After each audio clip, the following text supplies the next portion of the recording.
What will you do without freedom? Will you fight? Right? Against that? No! We will run! And we will live. Aye. Fight and you may die. Run and you'll live. At least a while. And dying in your beds many years from now, would you be willing to trade all the days from this day to that for one chance, just one chance, to come back here and tell our enemies that they may take our lives, but they'll never take our freedom!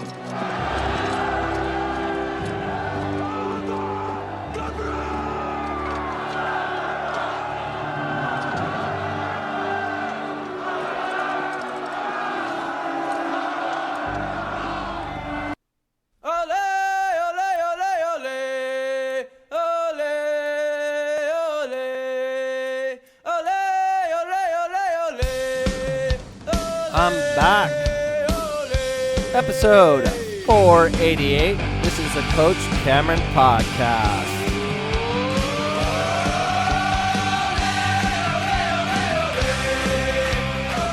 It's always good to be with you, my friends. We are here to talk about the freedoms that we enjoy and the freedoms that are being taken away, and we're being scammed once again by U.S. Soccer.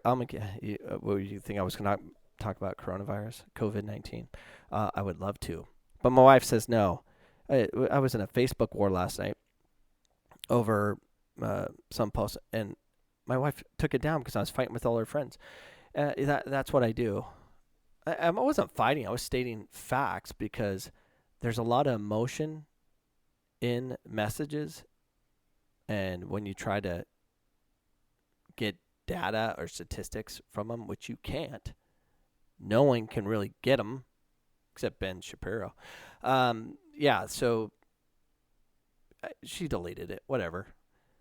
It is what it is. But I'm going to stick with soccer right now. So I believe in freedom, and when freedoms are taken away, crap happens. So DA, let's just talk about DA and the slow demise of that horrible program ran by U.S. Soccer.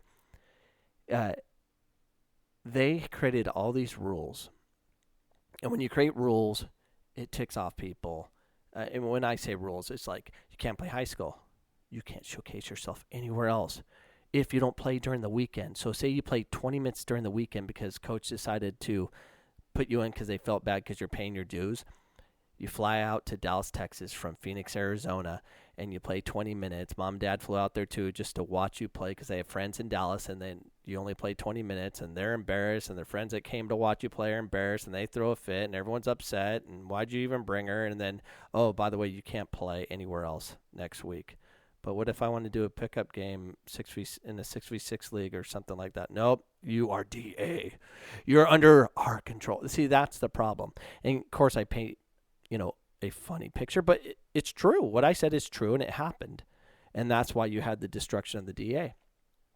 And here's another story of DA being destroyed. Freedom's taken away because, when freedoms are taken away, this is how I observe freedoms being taken away. When rules are set in place, if you win, you advance, you move up, right? And if you lose, you get relegated down. That was kind of how it was working. Well, they changed it. The MLS academies that were part of DA, they would lose to teams, and I've documented this in my podcast, where there was a team in Seattle out of, what was it called? It's where Manchester United kind of built facilities over there for them. I forgot. Anyways, they beat an MLS academy like 4-5-0. And they got dropped down to second division, while the MLS Academy, who did not have enough points to compete with that team, advanced to the first team because they had to be first team. They can't drop. It was kind of the rules they had with MLS. Well, we can't be MLS losing to youth teams that are not affiliated. That's true. That is true. That happened. And just because I can't pull all the stats for you, just go to my old podcast or Google it. and it'll come up, or email me at coachcameronpodcast@gmail.com, and I'll send you the article. But that's a problem. We have that happening. And MLS kept threatening U.S. Soccer, if you don't do it this way or that way, because U.S. Soccer is dealing with the DOCs of all these other clubs that, part institutions are not affiliated with MLS, saying, how can you do this? And the U.S. Soccer talks to MLS saying, hey, there needs to be relegation. And the MLS is like, no, or we'll pull out, kind of thing. And so in lie, there's a problem. You have conflict like that. Why can't we just have it be very simple, ladies and gentlemen? Back when I grew up in Little Arizona, you won your city, you won your state, you won your region, you won your country. That was about it. Why can't we do that format? And then everyone competes, and maybe, and just maybe, some little club with some brilliant coach can show us a thing or two. You know where that happened? And I've told this story before too. Luis Dabo of Santos, little club, won a national title in that format, a true format, in front of 9,000 people. 9,000. When's the last time a national championship held 9,000 people to watch? That happened in Phoenix, Arizona at Rose Mofford Complex in 1993, I believe, or 95. I don't know. One of Pablo Mastroni was on that team. Evan Whitfield. I mean, these are great players. Became great men, but they were part of a system, and it wasn't that difficult of a system. It wasn't like crazy intelligence, because I went to Santos. What's so special about it? They worked hard 7 days a week. 5 days a week, they would dribble for literally an hour every day, and then they play small-sided, and then they play games on the weekend. It was crazy. Hard work ethic, that figures it out. So let me tell you, ladies and gentlemen, that believe that they need a system, and now we're dealing with all this stuff with, what are we going to do? Oh, don't worry, we have this acronym. You can join this acronym, and maybe the MLS Academy, they'll be nice to us and build us a league that we can participate in with a non regulatory system where to be relegated or not. Screw that. It won't work. When you don't have fairness where everyone has an opportunity to compete and advance, it doesn't work, ladies and gentlemen. That's why we have fighting. That's why you have so much confusion on the Republican and Democrat parties. There's good people in both, but they're nut jobs in both as well, and there's a lot of confusion, a lot of hate, and we're being fed a lot of goofy stuff. Same thing happens in U.S. soccer. I guess it's just how we are as humans, and I'm just an alien on this earth watching the craziness go on. And but I believe in freedom, ladies and gentlemen. I definitely believe in that. So what I would like to do is leave you with the wonderful words from our friend William Wallace.